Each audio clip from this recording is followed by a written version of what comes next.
Hello friends, সামনেই আসছে গণেশ চতুর্থী।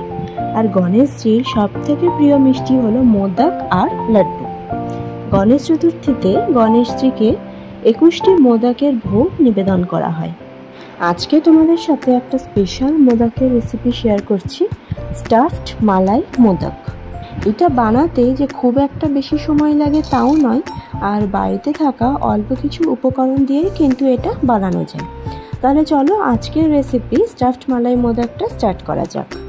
প্রথমেই আমাদের লাগছে কাজু 1/4 কাপ আর চিনি 1/2 কাপ। এই দুটোকে আমরা মিক্সার গ্রাইন্ডারে নিয়ে নিয়েছি। এবার এর মধ্যে একটু এলাচ গুঁড়ো দিয়ে এটাকে গ্রাইন্ড করে নিতে হবে।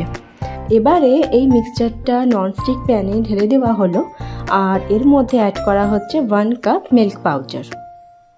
এই মোদকের মেন ইনগ্রেডিয়েন্ট পনির আমরা নিয়েছি 200 গ্রাম। এবার এই পনিরটাকেও হাত দিয়ে ভালো করে মেখে নিতে হবে। আপনারা চাইলে ছানাও ইউজ করতে পারেন, কিন্তু একদম জল ছড়ানো ছানা লাগবে, যাতে একটুও ছানাতে জল না থাকে।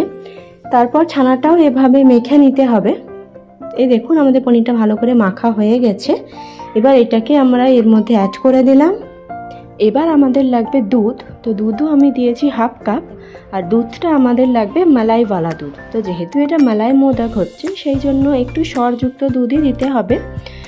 দুধটা ফুটিয়ে ফুটিয়ে যে সরটা পড়বে, সেই সরটা তুলে 1/2 কাপ দুধের মধ্যে সেই সরটা মিশিয়ে এর মধ্যে অ্যাড করতে হবে। আর আমরা দিয়েছি এর মধ্যে 2 চামচ ঘি। এবারে এটাকে ভালো করে মিশিয়ে নিতে হবে। তারপর গ্যাসের ফ্লেম অন করতে হবে। আর আমাদের কিছুই লাগবে না। এবার গ্যাসের ফ্লেম লো টু মিডিয়াম রেখে এটাকে অনবরত নাড়তে হবে। খুন্তি দিয়ে একটু প্রেস করে করে এটা নাড়তে হবে, তাহলে একটা স্মুথ টেক্সচার চলে আসবে, আর মোদকটাও ফাটা ফাটা হবে না। কিছুক্ষণ নাড়ার পর দেখবেন এইভাবে কড়াইয়ের গা থেকে ছেড়ে আসবে, কড়াইতেও আর লেগে থাকবে না, একটা শেপ হোল্ড করবে। তখন গ্যাসের ফ্লেমটা অফ করে দিতে হবে। এবারে এটাকে একটু ঠান্ডা করতে হবে, তার জন্য অন্য একটা জায়গায় এটাকে ঢেলে নিতে হবে। একটু ঠান্ডা হলে তখন মোদকটা তৈরি হবে। এর আগেও আমি তোমাদের সাথে একটা ইনস্ট্যান্ট মোদকের রেসিপি শেয়ার করেছিলাম, যেটা ছিল নো ফায়ার কুকিং। সেটার ভিডিও লিঙ্কও আমার ডেসক্রিপশন বক্সে পেয়ে যাবে, অবশ্য করে একবার ট্রাই করবে। আর এই দেখো আমাদের এটা ঠান্ডা হয়ে গেছে। এবার মালাই স্টাফড মোদকটা বানিয়ে নেওয়া যাক। আর স্টাফিংয়ের জন্য আমরা দিয়েছি আলমন্ড, কাজু, পিস্তা আর কিশমিশ কুচিয়ে নিয়েছি। আপনারা চাইলে আরও এক্সট্রা কোনো নাটস ইউজ করতে পারেন।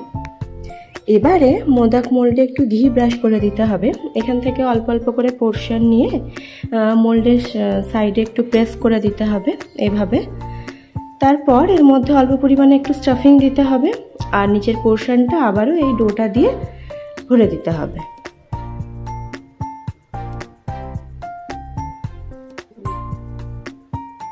তো দেখলে বন্ধুরা মোদক বানানো কতটা ইজি।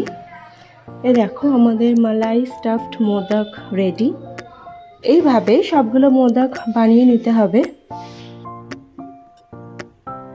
গণেশজিকে সুখ ও সমৃদ্ধির দেবতা বলা হয়। গণেশজির জন্ম হয়েছিল ভাদ্র মাসের চতুর্থীতে, সেজন্য তার জন্মদিনটাকেই গণেশ চতুর্থী হিসেবে পালন করা হয়।